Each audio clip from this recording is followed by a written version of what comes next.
Welcome back, guys. I am the Ginger Gamer. Tonight we're looking at The Last of Us Part 2. I'm doing some spoilers, all spoilers that are interesting to me. I put together some videos, and if you haven't played the game, go play it, then come back and watch this video. So first off, I did not get spoiled by anything, any of the leaks. The Last of Us franchise, this is my favorite series of all time, so I did not want to get spoiled. And as you can see here, I bought the collector's edition. That's how much I like the game. I've literally never bought a collector's edition, but I had to have this. So first spoiler right off the bat, Joel tells Ellie the truth about what happened at the end of the first game, where he killed a lot of fireflies and rescued her. So this was huge. Obviously, it was the big ending of the first game, which I really liked. I always stood behind Joel. I never saw Joel as the bad guy. I never will see Joel as the bad guy. I saw him as having no choice but to save somebody that he loved. And it was as simple as that. And I'll say the same thing for Ellie. Obviously, people will draw the comparison between her and Joel. But Ellie, I completely stand behind her as well. I do not see her as the antagonist of this game at all whatsoever at any point in time. Even some of the things that she does that are kind of questionable. But I definitely look at these wolves as the antagonists, and I know that it's trying to get me to see them from a different side, but I don't and I can't. I think that if Abby would have told Joel who she was, that he would have had remorse for killing her dad. He simply was doing something. He felt like he had no choice to do something like that in order to save someone that he loves. Versus what Abby did, where she tracked him down and brutalized him, and they just totally disrespected him. And that's not what Joel did to her father. It still wasn't right. It wasn't obviously a good thing, and ended in his death and ruined her life. I understand that, but it's definitely different. And you can see by their attitude right here, as Nora's about ready to say what they think about Joel. Yeah, that little bitch got what he deserved. So they treated, I think, a lot differently than the way Joel did. Joel was forced at gunpoint and told to leave the only person that he loved in this whole world because of what happened with his daughter Sarah. So that's, no matter how they portray them, which they do a good job, I still stand behind Joel and Ellie 100%. That looked like you heard of us or something. Joel's death, this is something that I thought was going to happen just by the early trailers, where Ellie's sitting on the bed and she's playing the guitar, and Joel is telling her it's not going to go the way you think it's going to go. Just kind of the way that they had filmed that trailer, it just sort of kind of alluded to that something was going to happen to Joel. I didn't know if it was going to happen. I didn't realize it was going to happen this soon, 2-3 hours into the game, but it did. And I know there are people that didn't like it. Joel's my favorite character, period. I relate to him more than anyone. I did not want to see him die. However, I don't feel that it was disrespectful at all. I think it was brutal. I think it accomplished what it set out to do. It made me furious, and I wanted to strangle this chick. I wanted to rip her teeth out. I wanted to crush her skull. I had the same motivation as Ellie. I know that's dark, but I don't know what else this is supposed to get you to feel besides rage and besides anger and hate and all these terrible things. Because of how much I love Joel, it made me, not just as the player, but it made me feel that way towards Abby. And the actress that played Abby did a fantastic job, because when you can make someone believe that you're that person to that degree where you hate them, you know that they're a good villain, they're a good actress. So props to her. But this was one of the things that was leaked, and thankfully I didn't see it. You want what I want. I didn't know about it, but I had, like I said, I had kind of thought that it might happen. And it is sad. When I watched it, I knew from the moment that Joel said his name, and it was like a pin dropped, and everyone looked at him, I knew it was going to happen. I knew they were going to kill him, and it was going to be bad, and it looked like there was nothing that he could do about it. And then you see that there wasn't, because Joel had changed. He was still able to take care of himself, obviously, but he allowed himself into that trap because of the new life he's living, and it's a lot more peaceful and a lot less having to watch over your back like you used to. And this is the result of that. But man, I was just so excited. I just wanted to get revenge. That's all I wanted, was revenge, just like Ellie.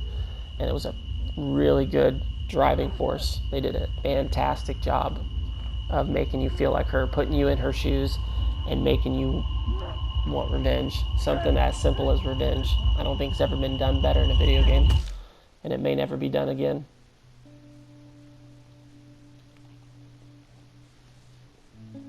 But incredibly sad to see this character go.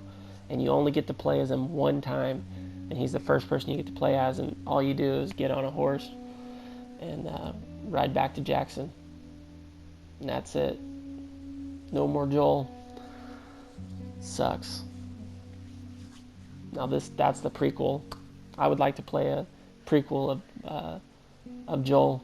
Maybe when he was a hunter. I mean, that might be really interesting to see a different side of him. But that's just my 2 cents as far as that. I want to stop at his house before we leave. Alright, so we're about to get into my one big issue. I don't have a lot of issues with this game, but the issue I have is it's pretty big. So right here, after you played as Ellie for me it was about 10 or 15 hours because I was trying to find everything. You finally get in front of the person that you want to kill more than anything. And then right as you think something's going to happen, it goes into a flashback. And I had told my wife, I had called that. I said, when I finally meet Abby, something's going to happen. Because I sort of saw something happening where you played as Abby in the beginning, just for small portions of time. But I felt like something like this was going to happen.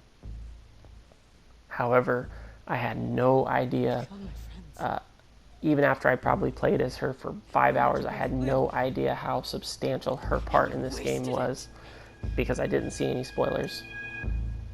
And I was not happy, I won't lie. And I'll let Abby say it right here. You don't get to rush this. So imagine playing the first game, and right before you rescue Ellie, you go to a flashback, and then you don't get to go back to that point for 10 hours even. And that's not even how long it is compared to this, because you're just playing as Abby over and over and over again. And again, it was probably 5 hours, and I asked my wife, I said, hey, can you look up how long I've got to play as Abby? Because it seems like this is a lot longer. And I noticed that I had gear to upgrade, and I had pills to find and coins to find, and it started sinking in that this was going to be quite a while. And I remember quitting a lot, not being able to complete something, but quitting as in I'd get to a new section, I'm still Abby, and I would just stop playing. I wasn't tired, but I was just tired of playing as her. And I know that they want to build full three-dimensional people, and they want to make it difficult. Now, I will give them this. Abby's a great character. Abby's interesting. Like I said, for me, she's a great villain. I hate her guts. The problem is you're going to have her introduction be bashing in the head of my favorite character of all time, and I'll never be able to get past that. They did build a fully well-rounded person, and I did like that, but I stand behind the fact that I don't think that I needed to play as her for 15 hours in order to get the point of the game, because as you'll find out, even though I wasn't excited about this, the gameplay was what helped me get through it, because the gameplay is so much fun. But in the end, I still really enjoy this game, obviously, and I still gave it a 9 out of 10. Don't fucking turn around. However, this part right here, Keep your going. where you get back to the point you've been dying to get to, you want to face off against Abby. It goes to a flashback. You play 10 to 15 hours as Abby, and then you finally get back to the point where you meet Ellie, and they make you play as Abby against Ellie, treating Ellie as Hands in the air. a boss. This, if they left everything the same 15 hours, but they let me control Ellie in this point, I think overall it would have sat better with me. This part I hated. I could not stand. I just kept letting, I kept intentionally failing just to see what Ellie would do to Abby. And there was one point where I let her kill Abby, and then I just looked at my wife. I said, "That's it, game over. I got my revenge." I was livid. I can't explain to you enough. So this is how I wish The Last of Us Part 2 would have ended. I'm very happy with the way it ended. Satisfied. I guess not happy, but satisfied. But this is how I wish it would have ended.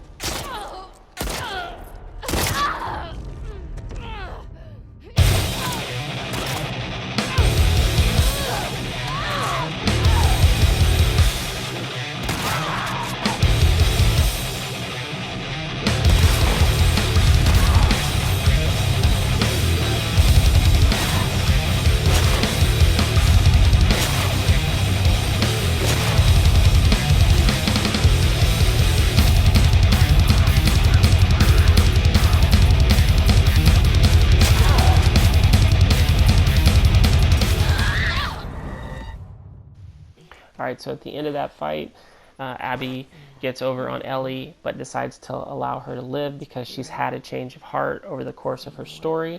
And then Ellie and her romantic interest, Dina, go back and they live on this farm. And it's really nice to see Ellie happy. And I didn't know what was going to happen, if they were going to allow me to get revenge or not, but it was nice to see Ellie happy for once. But lo and behold, she goes after Abby, and this is the final fight right here. Abby's been tortured and kept prisoner in California, and she's been months, so she has lost weight. They cut her hair off, and basically this is their last brawl. And at this point, with the way everything was going, I really thought that I was going to get my revenge. I still didn't think I was going to let her live. I wasn't 100% sure, but I was hopeful that I would get my revenge. And I have actually I watched some podcasts where people are saying that they enjoyed Abby's part more than Ellie's, and that they actually sided with Abby over Ellie, and I thought that was insane. After spending all that time with Ellie in the first game, and they said at certain points where it's asking you to press square in order for you to hurt Abby, they didn't want to do it. Let me tell you, I was pressing the square button hard. Real hard. Because I have not forgotten. Now, because the game stretched so long, I wonder if it was their intention by making Abby's part so long, not just to flesh her story out, but if it was also to put a lot of distance between what you saw in the beginning and this fight right here.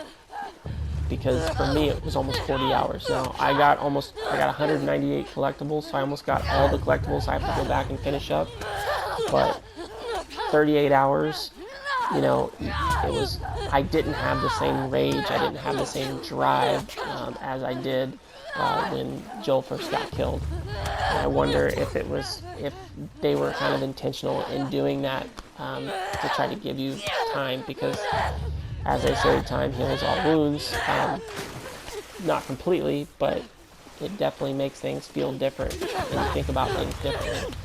Now, I've also a lot of people who are criticizing this game, which I obviously have a problem with some of the length and the pacing and how much of Abby's story is told. Now, I don't think I needed so much time to,